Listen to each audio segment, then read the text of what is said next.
If you donate to charity but take the standard deduction instead of itemizing, OBA just brought back a tax benefit you haven't had since 2021.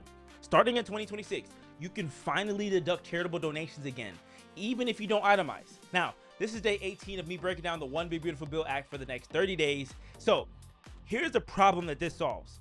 About 90% of taxpayers take the standard deduction instead of itemizing because it's higher and it's simpler, right? But when you take the standard deduction, you typically can't deduct charitable donations. So there's no tax incentive for giving. Now, during COVID, Congress temporarily allowed non-itemizers to deduct charitable donations in 2020 and 2021, but that expired and the benefit disappeared until now. So here's what's changing. Before OBA, if you took the standard deduction, charitable donations provided no tax benefit.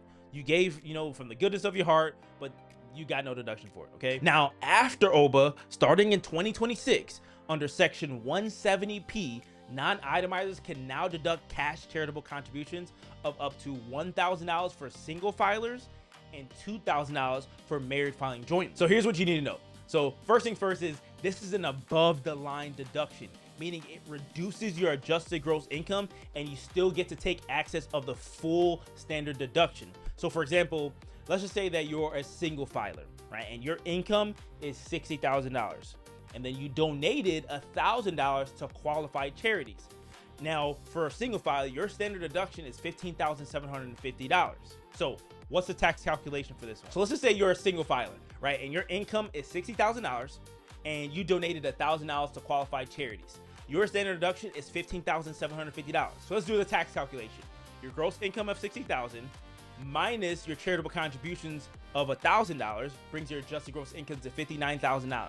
Your standard deduction, subtract that, that's $15,750, brings your taxable income to $43,250. So if you're in the 22% bracket, that $1,000 deduction just saved you about $220 in taxes.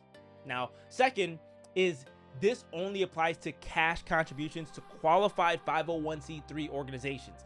What are those? That's churches, synagogues, mosques, food banks, shelters, educational institutes, medical research organizations, and public charities. And then third is what doesn't count. That is donations of property or goods. We're talking clothes, furniture, or cars, contributions to private foundations, donations to individuals, or political contributions. And then number four is that you must have documentation. So we're talking bank records, canceled checks, or receipts. Now, for donations that are over $250, you need written acknowledgement from the charity. Now, number five is who this benefits. Middle-class families who give regularly but